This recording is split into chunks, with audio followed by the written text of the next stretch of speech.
What is up, everyone? Brandon Ferst, aka First Report, representing the First Off the Bench podcast network. Everyone comes off the bench. We are first. Welcome into another edition of the original Call to Post. Here on the network, we break down everything that thoroughbred horse racing has to offer for us. And of course, when I say we and us, I mean myself and my co-host, Raider Jim Martinez. You can find Raider Jim at Raider Jim 1090. How you doing tonight, sir? Hey, I'm doing well. Sun's out. We're in the thick of summer. I can't complain because I'm always the guy that's griping and moaning during the fall and the winter about my feet are cold. I got to wear a hoodie all day long. So when it's 90 degrees outside and 85 degrees in my house, I'm just going to smile and say, "This is why I live here." Definitely.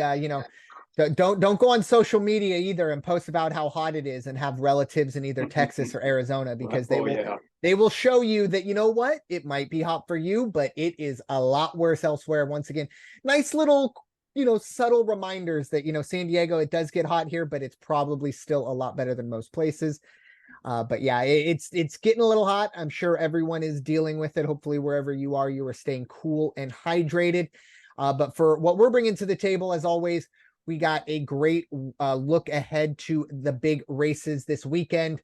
We're going to check in at Woodbine and then Saratoga, and then, of course, Del Mar, our backyard, which I think this weekend, last weekend, with all due respect to Del Mar, kind of had to take a little bit of a backseat with the Haskell and Monmouth Park having a massive day on Saturday. But I really think the best races this weekend are going to be out here, the Seaside Oval at Del Mar. And that's kind of where we're going to start. A little bit of a look back at the weekend. Obviously, we did see those stakes races finish up. Pull up my notes for the results. We, of course, in the races that we talked about, the United Nations, that was, of course, a grade 1 going a mile and 3/8. Therapist, I don't get a chance to pat myself on the back too often. Therapist was a horse that I did kind of point out, did come in there. Was followed up by Catnip, who I believe Raider Jim, you had called out as well. And then Red Knight, who I think we both kind of thought was the class of the field, ended up finishing third there. Then we, of course, saw the Coaching Club American Oaks and Wet Paint, a horse that I was excited to finally kind of see get back to where we've seen earlier in the year. Gets in the winner's circle with Brad Cox as the trainer. Of course, Flavian Pratt, probably one of the best duos in the game currently. And then Sacred Wish came in second, followed by Gambling Girl. We, of course, move on to the Haskell Stakes, the big kind of upset. But Raider Jim, this was a horse that you had brought up on the podcast last weekend. Go Rocket Ride, with Mike Smith and Nelson Mandela Robert Mandela on there. And then Mage, a horse that I still am a little bit on the fence with, but ran really well for second. And Arabian Night finished third. And then out here at Del Mar, the San Clemente Stakes, Anisette, the horse comes in. Both of us brought that horse up. We were pretty much kind of on the same wavelength last week. Definitely paid off for us with Rispoli aboard Ocean Club, and Tell Me no less came in third there. But Raider Jim, what are your thoughts on the races? And then we'll, of course, talk about the incident that did go down on Sunday. Yeah, I'll tell you, on that Haskell Stakes, one of the things I was the happiest about, not just happy, but also so impressed, because I remember opening day, Del Mar, Friday, and I'm reading the program, and it's like, okay, there we go. We got some of the usual suspects there, and especially Mike Smith. Mike Smith was riding, I forget how many mounts on Friday.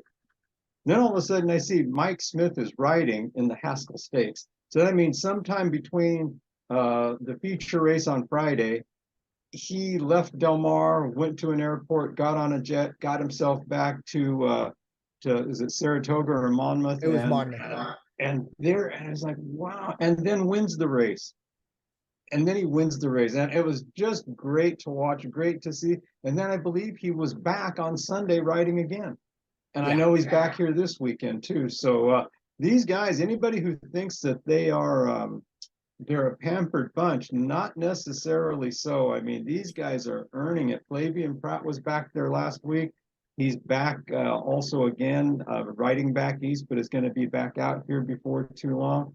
these guys, I would love to have just a little piece of their frequent flyer miles, because Yeah.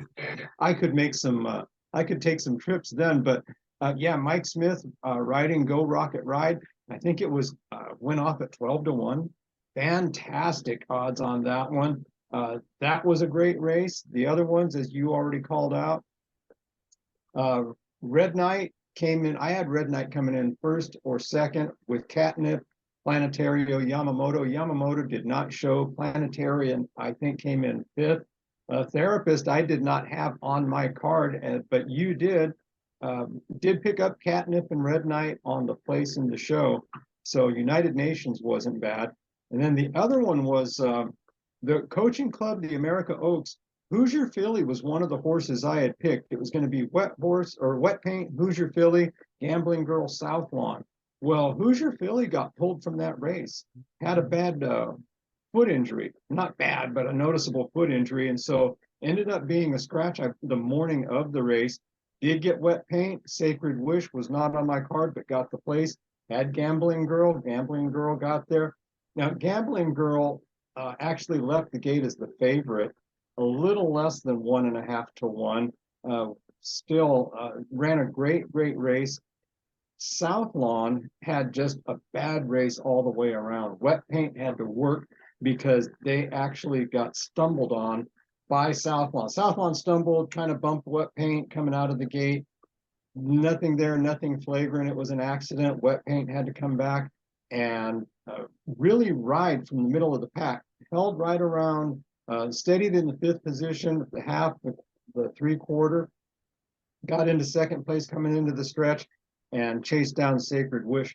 Sacred Wish ran quite a race, because I believe Sacred Wish went off at around a 10-1 odds, something like that. Broke out fast, had a great run, but just Wet Paint. Flavian did this thing and ran him down and went to the winner's circle. But yeah, Sacred Wish, of course, I'm going to watch after that.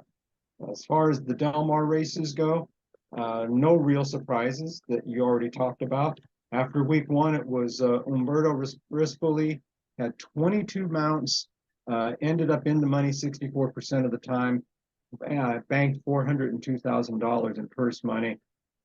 23%, 5 rides in the winner's circle. Juan Hernandez, 4 out of 17 in the winner's circle. Hector Barrios had a great weekend. 21 mounts, 4 in the winner's circle.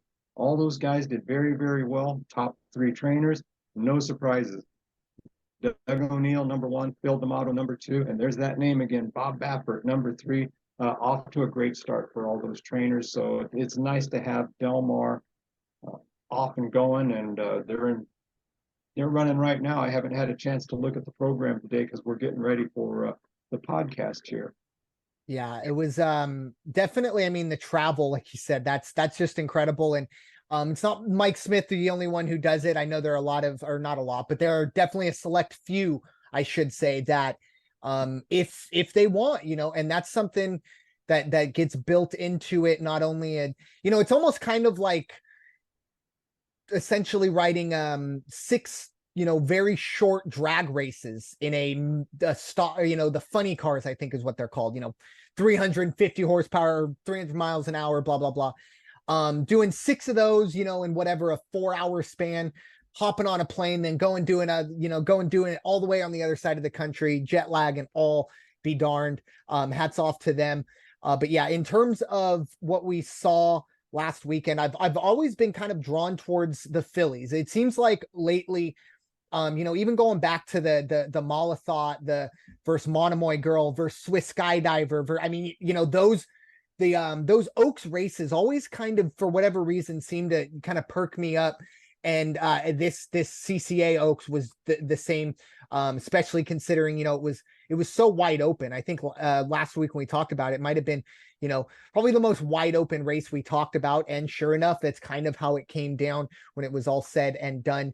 But to transition, of course, obviously, when we do these podcasts, we do them usually on a Thursday night. So we don't have the cards out for Sunday. So it's hard to kind of let you know what's going on. So we didn't really look ahead to Sunday. However, there was an incident but at Del Mar, unfortunately, with jockey Abel Cedillo. Now, I didn't see the incident. I read an article about it. Apparently at the starting gate, there was, everything opened up and a horse came in, veered hard to the right, and I think just got sandwiched. And unfortunately, Abel Cedillo did fall off the horse and seemed to get wedged. I believe there was some neck issues going on. He is in stable condition. He is at, I believe, last I read, he was at Scripps He's Hospital. been released. He has been released. He Fantastic, has been good released. news Yeah. there. And it was Sunday, race 4. It was an Yes. $82,000 maiden special weight. And what happened, there was a horse called Silver and Black, clipped the heels that Cedillo was riding. And that's when Cedillo got tossed. And they said as soon as he hit, he just reached up with his right arm, grabbing his shoulder and his neck. And the frightening part was that the race was still going on. And he was somewhat near the vicinity of, he was right across from the winner's circle, fortunately. And so somebody got out to him. Now, the only thing, and again, this is what I read. I didn't witness it. I didn't see it, but I was kind of surprised. They said somebody or somebody's ran from the winner's circle area and picked him up and moved him. And I was like, oh, I would think they'd have better first aid training than that. You don't grab somebody that might have a neck injury or a back injury and just start scooping them out. At the same time, the horses are still coming around. And one of the track handlers said, all he could sit there and think was, are we stopping the race? Are we just going to give? Because they have the outriders posted. If something comes up, they signal the jockeys. The jockeys all draw back and slow it down, come hit the brakes, if you will.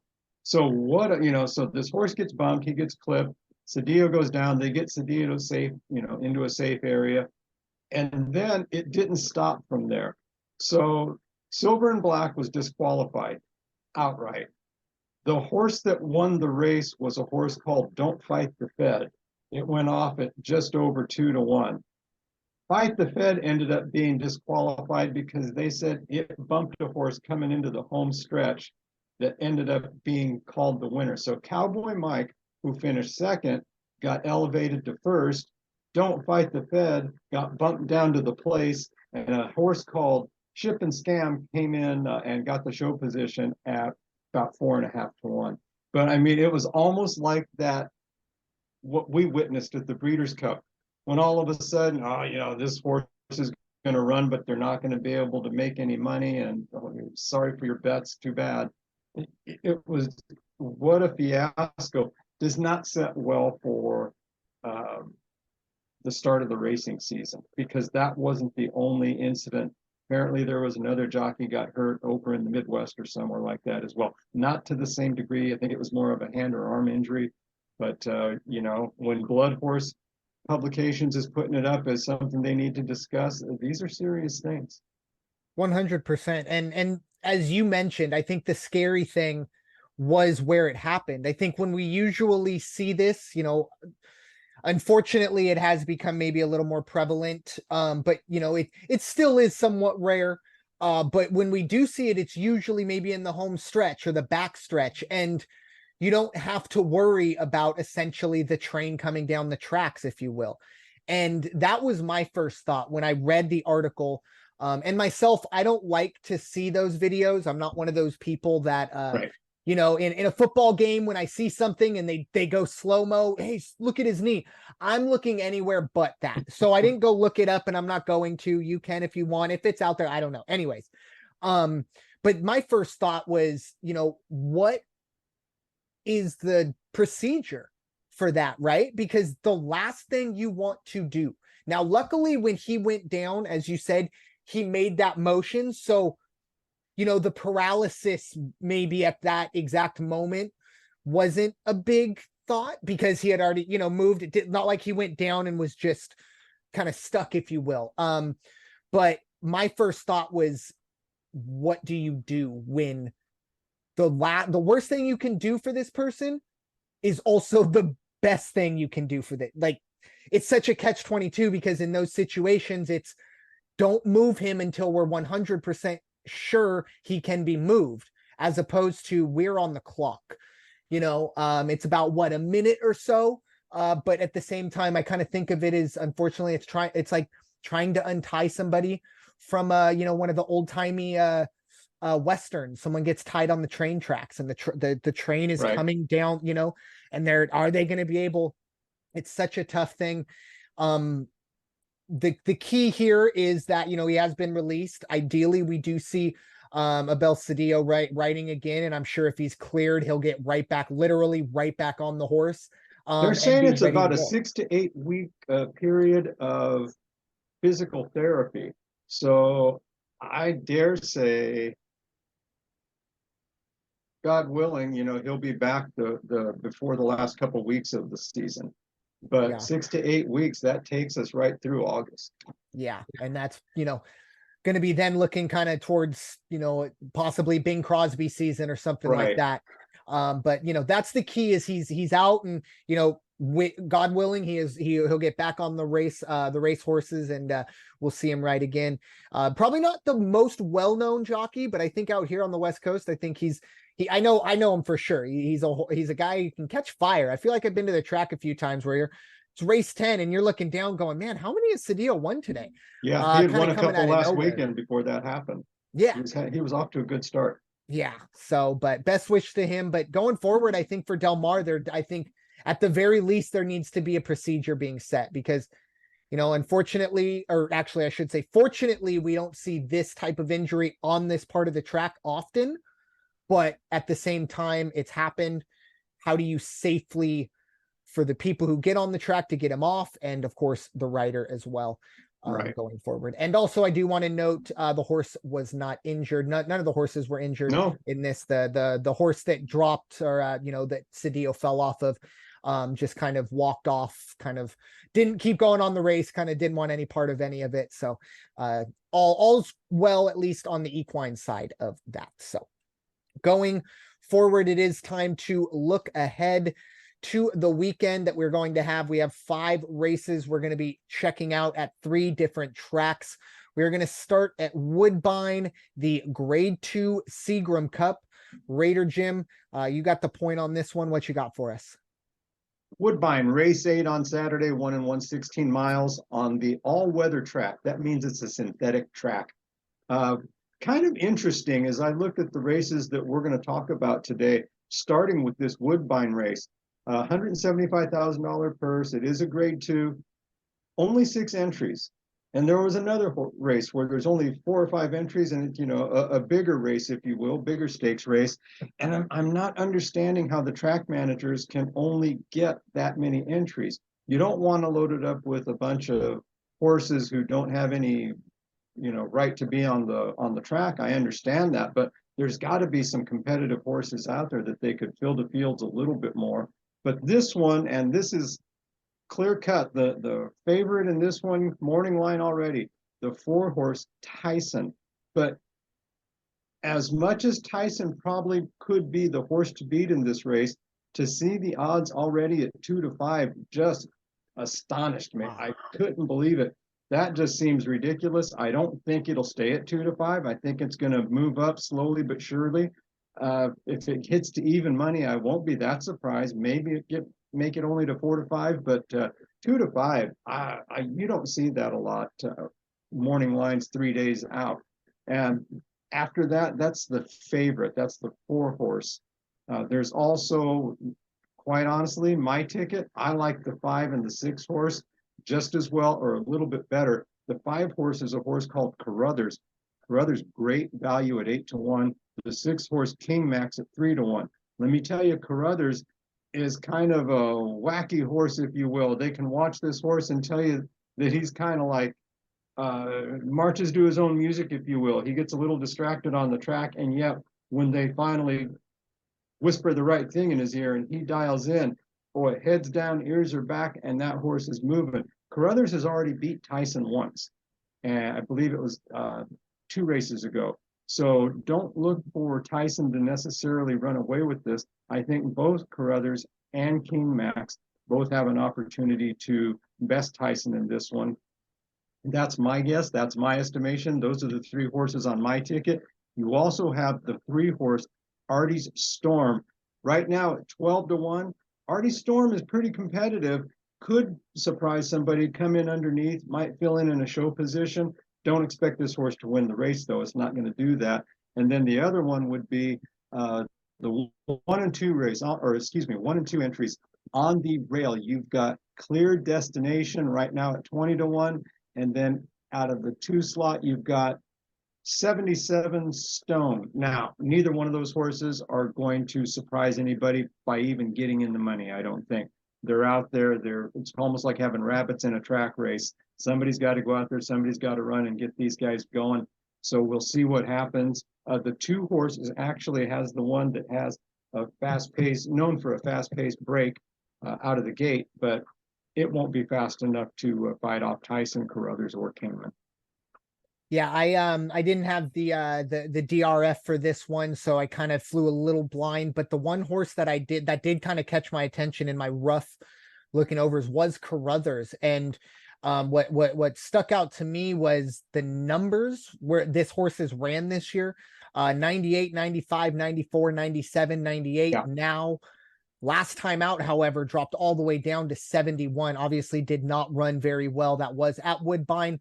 But at the same time, this horse has ran in 98 at Woodbine. So I don't think it was the track. I think, hey, we all have days where we're not at our best. Some of us more than others. But I think for Carruthers, there's a lot of value in this in this race.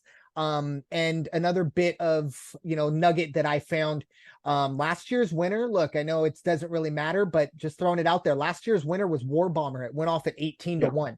So that, maybe a little bit of a history of this being a little bit of a Cinderella classic in a small field with a 2-5 morning line favorite. I mean, maybe get your umbrella out and find those other 4 and hope you get kind of lucky the way they get out there, and who knows, maybe make a little bit of money. But it's going to be interesting to see how that line moves on Tyson going forward at Woodbine. Yeah, 5-6 exacta, and this one would be not a bad payday at all. No, not at all.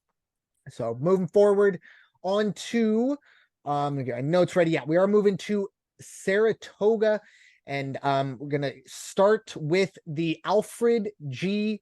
Vanderbilt handicap. This is going 6 furlongs on the dirt. This is a grade 1. $350,000 purse. Raider Jim, I will give you the honors to get us started on this one as well. Interesting race. It's a grade 1. The feature race at Saratoga on Saturday is going to be the Jim Dandy, which is a grade 2. We got the Vanderbilt handicap, which is actually a grade 1. Again, small field, only 7 horses. If you look at it, it could somewhat be wide open, but not really. The horse to beat, doesn't matter how I looked at it. I looked at it several ways, almost standing on my head. The 4 horse, Elite Power.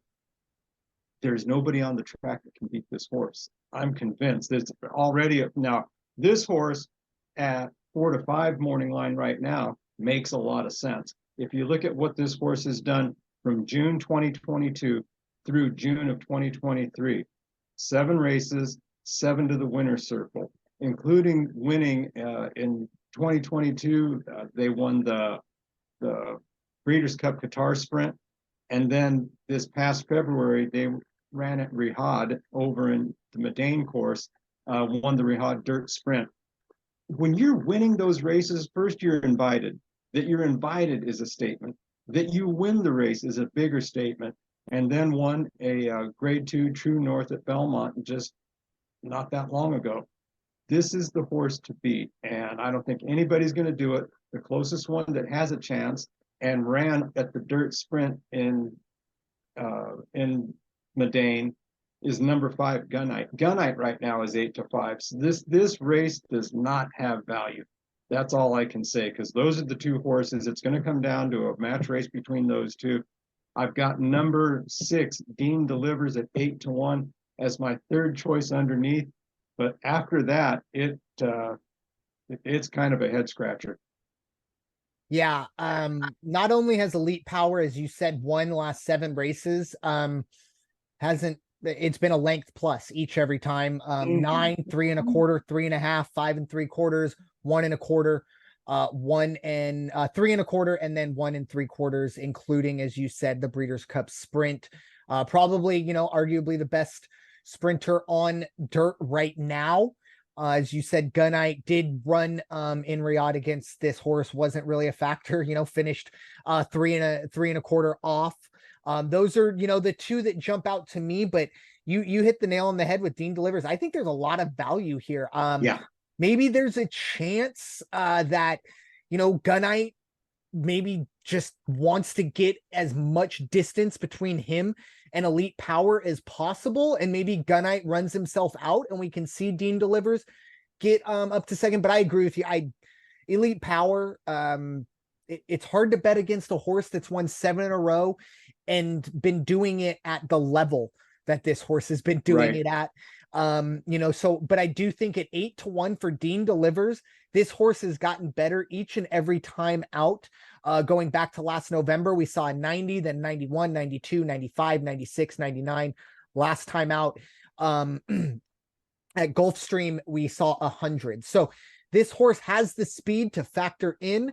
And I think at 8-1, even if you show this pick and Dean Delivers comes in third, and it's Gunite and Elite Power 1-2, the bigger payout might be Dean Delivers in that third spot. So keep an eye there. I also did kind of highlight, I guess, Little Vic. He did run very, very well in the Tom Fool back in what is this, March? Yes, back in March, ran a 102. Now, unfortunately, last 2 times out, 84, 87, which is not anywhere near what you're going to need here. So keep an eye there. And then let's see, I did make a little bit of note on Synthesis. Did run a 104 again back in May in an optional claiming. So not huge there, but at 20-1, maybe something there. And then Gun It at 10-1. I said probably this horse probably in way over its head. Probably going to need to improve. I'm looking for kind of that third place horse right now. I think Dean Delivers is it. But you could see some of these other horses maybe sneak their way in going forward. But as you said, probably going to be a match race. And I don't even know if Gunite's ready for that race, if we're being honest. But anything can happen here in horse racing. So we'll see how that goes going forward. But that is the Grade 1 Alfred G. Vanderbilt Handicap. Yeah, and I did watch a replay. I went ahead and watched that race from Madame on YouTube while I was looking at the notes, and my goodness, Gunite was actually up for a little bit, and then it was over. I mean, all of a sudden, that Empire comes out of nowhere and just smokes everybody. And like you said, it wasn't just got it by a neck. Yeah, no, it just kept going and going and going, and probably could have gone another couple of lengths. And that's, like I said, that's possibly my thought process, that I think Gunite and, the connections with Gunite. No, look, the only way we're going to beat this horse is if we are as far possibly ahead as we can going into that first turn or exiting that first turn. And that might be a strategy that they feel they have to do to win the race, but that might cost them a chance to stay in the money, if we're being honest. If this horse, runs its race, no problem finishing second. But at the same time, you got to respect, the fact, hey, let's go for the win. And as you kind of alluded to, as we switch here to the feature race here at Saratoga, despite being a Grade 2, the Jim Dandy Stakes going a mile and an eighth on the dirt. Excuse me. This is a $500,000 purse for 3-year-olds, horses in their 3-year-old season. But interesting to see the purse here a little higher in a Grade 2, but it is the feature race at Saratoga.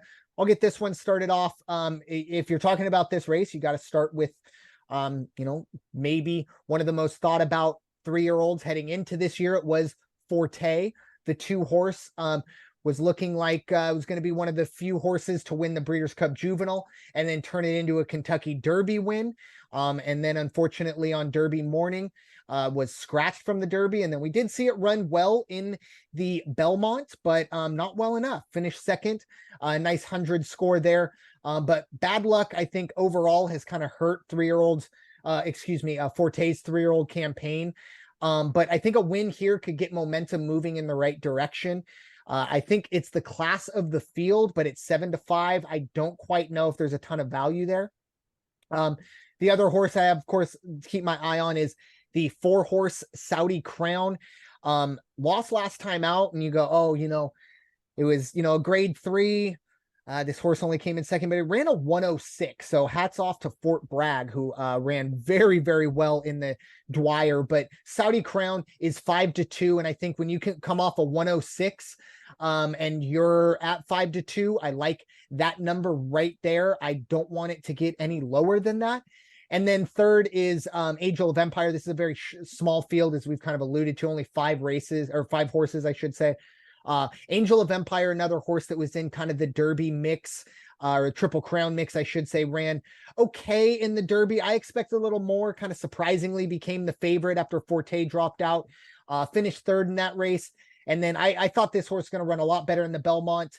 Didn't factor in the money there, but I do think Angel Empire. So I got 2, 4, 5, maybe box them. I don't know how much money you're going to make on that, but this is a really small field with 3 horses, I think, that are kind of head and shoulders above the others. But Raider Jim, what are your thoughts on the Jim Dandy? Yeah, I looked at the card when it, for this particular race, and I just kind of smiled, and I thought, so Brad Cox already has his deposit slip filled out. Yeah, He just has to wait to see what the amount is, because he's trained 3 of these 5 horses. So he's going to collect somewhere along the way. 2 of his horses, of course, are up there. One was Saudi Crown. Florent Giroux is going to be riding for him on that one at 5-2. Angel of Empire, like you said, that's that combination I can't stay away from. Flavian Pratt, Brad Cox, but at the same time, you hit the nail on the head. Angel of Empire. Derby was Angel of Empires to win, did not win. Didn't win after that the second time out. So there's questions from some people out there, the real handicappers, who are saying Angel of Empire is not going to perform any better today than it did the last 2 times out. Don't be surprised. With that said, I do like Disarm at 6-1. Joel Rosario and Steve Asmussen. Asmussen knows the course. He knows the horse. And I think that Disarm is going to be a horse that is going to make some noise on this one. Win the race? No. Finish in the money? Probably. I would probably go 2, 5, 1, 2, 4, 1, 5 underneath, maybe do some kind of a combination, exotic combination on that. I also like 3 Hit Show, but wouldn't put him on my ticket even underneath. But again, the best we do in this 5-entry race is 6-1, and that's the 1 horse and the 3 horse. So that's going to be a good good race to watch. Definitely. A lot of class here. And yeah, I am kind of starting to wonder if my affinity with Angel of Empire is starting to mirror my affinity with Midnight Bourbon. Really good horse, but ran in, the top of the top grade 1s and seemed to, could get in the money, but could never get into the winner's circle. So, hopefully Angel of Empire can perform a little better, but we shall see. But time to focus our attention to our quote unquote backyard, to Del Mar. Big weekend, as I kind of alluded to. I think, the 2 biggest races, or at least I think best races, maybe not money wise, but I think best races are going to be here this weekend at the Seaside Oval. We're going to start talking race 8. This will be the grade 2 San Diego Handicap, going a mile and a 16th on the dirt. This is for 3-year-olds and up. The purse is $300,000. Raider Jim, I'll give you the honors to get us started in the San Diego Handicap. Yeah, now unlike the other races we talked about, this race has 10 entries in it. That's more like it. That's a nice field. You can look at the numbers, see who's good, who's not good. But I will tell you, as much as I looked at it, I just need to figure out who I'm going to put underneath on my 2, 3, and possibly 4th places, because nobody is going to beat the 6 horse Defunded. My goodness, already at 8-5, as I talked about the history of the horse previously in one of the other races, May 2022 through May of 2023, this horse has competed in 9 graded stakes races, 1 G3, 3 G2s, and 5 grade 1s. It won the grade 3. It won one of the grade 2s, came in 6th and 7th in the other 2 grade 2s. But in the grade 1 races, has finished first 2 times, placed 2 times, and got the show 1 time. This horse is going to run away with the field. I just think it's going to be no contest. I like every now and then to see a wire to wire run, and I think that's what you're going to get with Defunded. After that, we've got it's kind of, it was hard for me to really look around. I do like Brickyard Ride, but when you look at the break that it's had over the since its last race, a lot of gap there, and that kind of just made me step back. I don't know. I do like American Admiral in the 5 spot in a 10-horse race. That may not be bad. And then even though the odds are a bit high at 15-1, Tripoli might surprise everybody. Might come in with a little fast, fast pace out of the gate and be able to be competitive, hang with the field. And then also, what was the other one? Missed the cut. Missed the cut at 5-1 out of the 4 spot also. I like that. So hands down favorite for me is at 6. I like 6, 5, 4, and 3. So I just like the middle of the field. Yeah, I agree. Obviously, the 6 is the class of the field here. And I think if the fact that there are 10 races, or excuse me, 10 horses in this race is a reason why it's only 8-5. I think we've seen, 4-5 and 2-5s back east morning line. I think if this was a 6-horse field, we'd probably see Defunded, maybe even money or even 4-5 morning line, but 8-5, I expect that to drop. I don't expect this horse to go off. Maybe I see it closer to about 4-5. This horse is definitely the class of the field. Some other notes I do have on these horses, start just chronologically, or at least number wise. The 2-horse Royal Ship. This is a horse that I hate inconsistent horses. I hate to bet on inconsistent horses, I should say. But this horse is kind of the definition of it. It's in the high 80s, 70. We saw 67 earlier this year. It's been over a year since this horse has been in the hundreds in terms of a buyer score. Keep an eye there, but I don't really like it on my card. I do like Tripoli though at 15-1. This is a horse that's, running in its 26th race of its career. It's a 6-year-old. I do question whether or not this horse peaked, a little bit back, a few years back when it was running in, this horse ran in the Breeders' Cup Classic when it 2 years ago here at Del Mar. So it's going to be kind of interesting there to see if Tripoli can kind of get back to that level for that one. American Admiral was a horse that you had brought up. I really like this horse. Last time out ran in 98, which I think is not going to be good enough to beat Defunded, but is going to be good enough to get you in the money. However, I just wonder, it was living in the low to mid 80s before that. So I'm a little worried about it being, a bit of a fluke up there at Santa Anita. But I will say, look, American Admiral has great pedigree, of course, in the name right there. American Pharaoh is the sire. So we'll see that one. And then in terms of Brickyard Ride, another horse that's very, very inconsistent. And the post position, I believe you kind of alluded to this. This horse wants to be on the lead start. And you're starting 10 in a mile and an eighth, where you're essentially starting at the winner's circle.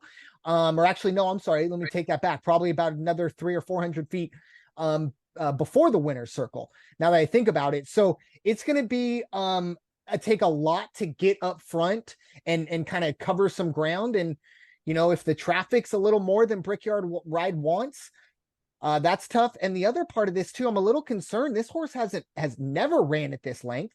It's going to be hot. It's only ran at a mile once, and that was all the way back in February of 2022. So Craig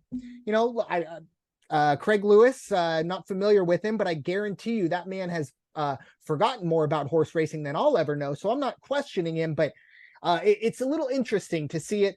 And then the other part of this as well, at 6-1, I don't know, not everything's adding up to me when it comes to Brickyard Ride. I could be wrong, but it will not be on my ticket. I am not going to pay to see if that horse is up to the mile challenge, or mile and a 16th, I should say, challenge. But moving on to probably the best race of the weekend.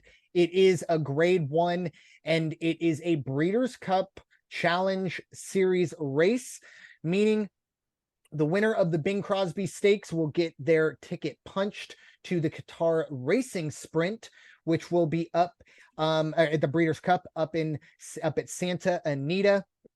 I'll get this one started. This race is a little bit wide open for me, probably more so than the others.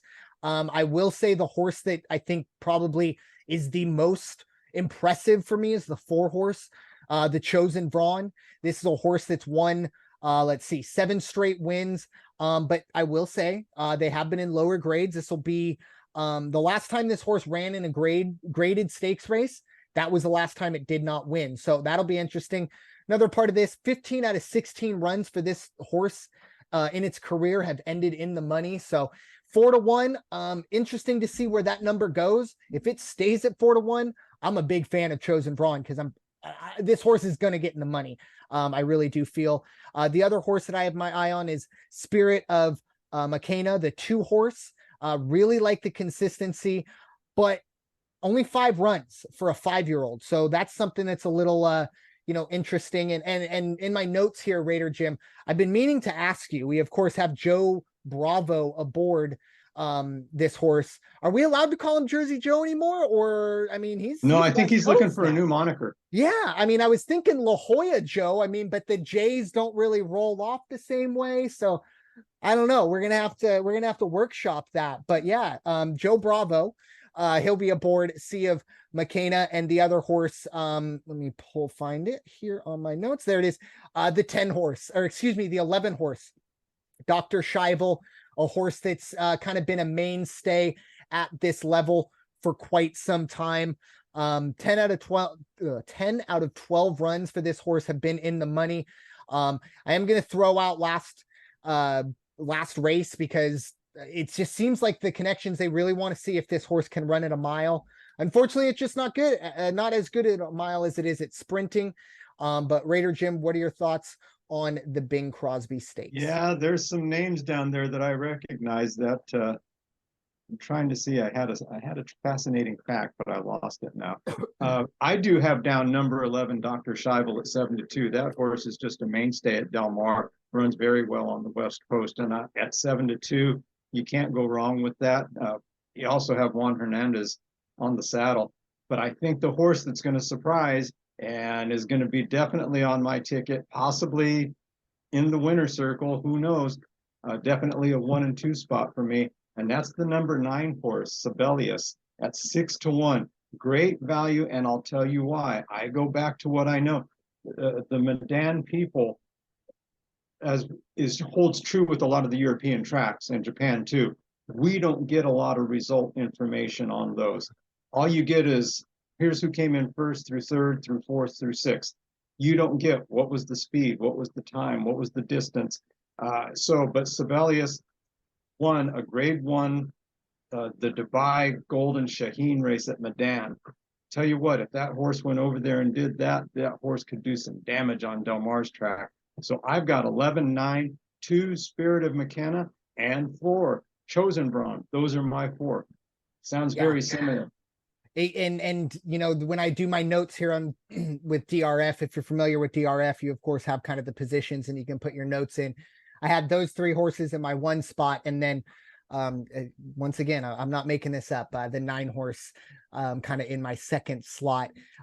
Excuse me. I do last time out at Churchill at the Aristeus, did not run terribly well, but it was after a long layoff. You're coming back from the Middle East, and Churchill, unfortunately, there are questions there as well. So not a great run there. Actually did lose out to Gunite, a horse that we talked about a little bit earlier, but a lot of value at 6-1, and probably will go up from there, because I think the 3 horses that I talked about and you alluded to as well, I think they're going to kind of fight it out, see who will be the favorite when it's all said and done. But the Bing Crosby, this is, I mean, obviously myself, Raider Jim is the historian and the one that always loves and is so good at dropping great facts about horse racing and tracks and things like that. But if you've been to Del Mar more than 4 or 5 times and you've kind of looked up for a moment and just looked around, Bing Crosby is Del Mar essentially. It's him and his Hollywood friends. I think it was the 20s, 30s. You can go, of course, look all that stuff up, but the Bing Crosby Stakes. And of course, we have now the Bing Crosby season. So this will get you into the Qatar Sprint. That'll be up in Santa Anita. I can't wait for this race. Really, Del Mar, I think this is where we start to see it kind of pick up steam. Outside of Pacific Classic Day, I think today's possibly the biggest day. Outside of course, obviously the mainstay, the $1 Million Classic here at Del Mar. But this day, there's a lot of. Also, keep an eye on some of those maiden special weights as well. There's some really good young horses that we didn't get a chance to get to. Always an opportunity to check us out on Twitter because we're always dropping a little bit of knowledge for you. But it's going to be very interesting weekend, not only at Del Mar, but of course Saratoga and Woodbine as well. But we definitely are going to have our eyes on Del Mar for sure. But Raider Jim, any final thoughts here for this episode of the original Call to Post? I do, just because we cover a little bit of everything. We'll talk about jockeys when they go down, horses when they go down. And unfortunately, this is one of those things that has just been looming out there since you and I started talking horse racing and doing podcasts about horse racing. Let's go back to the tale of maximum security. And after a few years in the making, we finally have a verdict on Jason Servais. Jason Servais was that guy who was nailed by the FBI for using things that he shouldn't be using on horses, and lying to trainers and lying to owners and lying to jockeys. And it was a whole ring of people, but he was the main guy.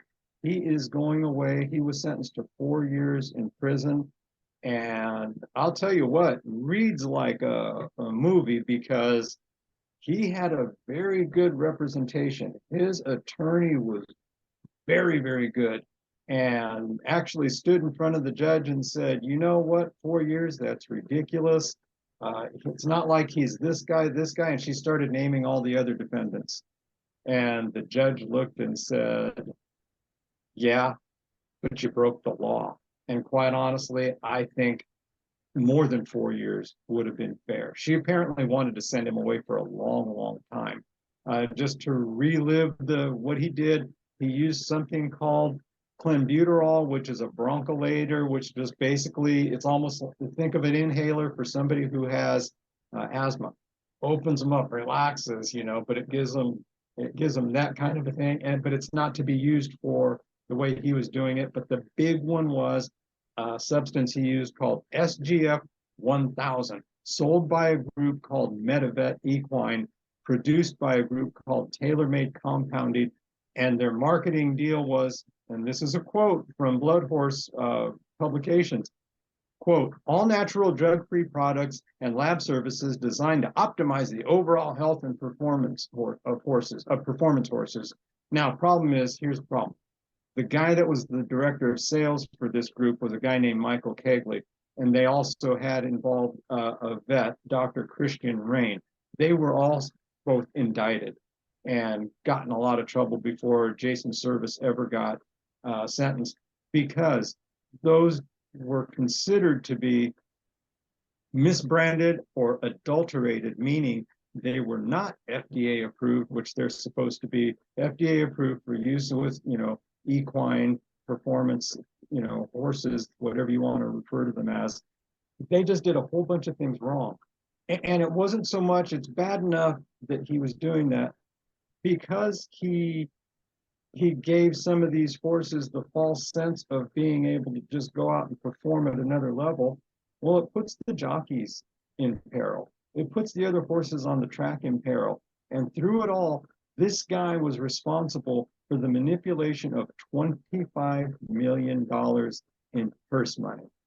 And there's people like my partner Brandon, people like me that maybe had money on some of the other horses in those fields, and we just got screwed. And there's nothing we can do to get our money back. So 4 years, I'm not sure if that's enough myself when I really think about what this guy did. And let's be fair, he ain't going to San Quentin. He ain't going to Terre Haute. He's going to minimum security country club situation. That's unfortunate. I guess better than nothing, but I think overall, now this is beyond horse racing. It's more of a judicial thing, and it's way above my head, but and I'm pretty sure this will be the case, at least in North America, at least organized. I want to make sure this man is never within touching distance of a horse. I don't care a donkey, I don't care a workhorse, none of them. Right. This person should never be able to be around these animals ever again. Like I said, I don't care if it's on his girlfriend's ranch with no, ever. And it's a bit disheartening to know it's only 4 years, because I think when you talk about the manipulation of $25 million, now I'm not a bad person, but if a genie comes out of a bottle and says, I will give you $25 million, you got to go to minimum security jail for 4 years. Where do I sign? And I think one of the biggest things that we talk about with, justice and prison and things like that is for it to be a deterrent. And if me right here sitting there as a pretty good person, I would hope, and I would sign off on that, I'll let you fill in the blanks on that one. But that's really unfortunate. But once again, I think it's kind of out of horse racing's control. I don't think Churchill or Kentucky can call them up and influence. But I think on the horse racing side, obviously, Jason Servais should never be within, like I said, a mile of a track, a horse, anything going forward. So some bittersweet news there at the end, but who knows? I hope he does every single hour of that 4 year sentence. I know he won't. I know there's ways to get, but I just truly hope that he's in there for as absolute long as possible, because to be fair, and everyone else implicated as well, because as we brought up when we first talked about it, there were vets that I think are more complicit in this, because those are the people that, they got into the business to protect these animals and instead took money to neglect them. I think they're also, but I just don't know their names. We all know Jason Servais's name. So he's kind of the guy, but hopefully we never have to talk about that scumbag, at least in a horse racing side of it anyways. But I can't follow anything up there with that one. So that'll be my final thought. But with that being said, thank you all so much for listening to this episode of the original Call to Post, presented by the First Off the Bench Podcast Network. Everyone comes off the bench. We are first. It's time for y'all to go wash your hands and stop hating everybody. Take care. Be safe. We'll see you soon. That's smart.